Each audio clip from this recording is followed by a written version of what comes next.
When we read in the paper, there's gaps. Gaps everywhere in education, gaps in learning, gaps in instruction. It's always coming across as a negative. But that's what schools are about. They're about filling in the gaps. Students are constantly learning. They're never going to be finished. Same with instructional practice. We're learning more, we're getting better, but it's never going to be finished. Most of the gaps that we're greatly concerned about aren't going to be overcome in the short term. There's an issue. We have plans, and there's always attended, and they're good plans. But the actual learning, the actual instructional practice is constantly improving.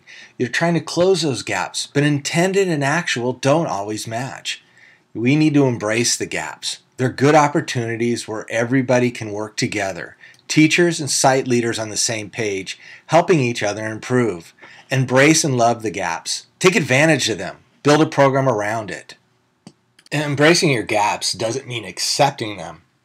It doesn't mean that you've given in to them. It means that you're working to closing them, to knowing what they are, not in letting you get you down.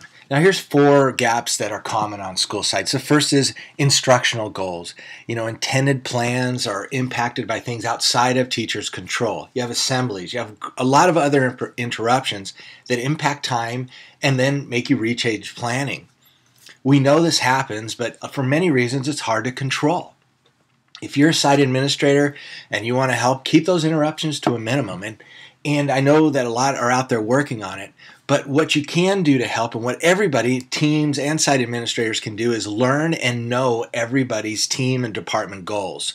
Look for ways to support those goals, not just monitor them. Look for ways to support consistent quality of instruction to help close instructional gaps. We know the gaps will exist in instructional plans and goals. This impacts our intended outcomes for students. We plan in the perfect world, and stretching to reach goals drives students forward.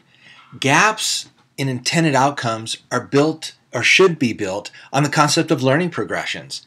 Students will have different trajectories, and the outcome gaps will close at different times for different students. The problem with planning for students is they're human, and humans aren't going to react or act the same in all situations. They're also not going to learn at the same rate.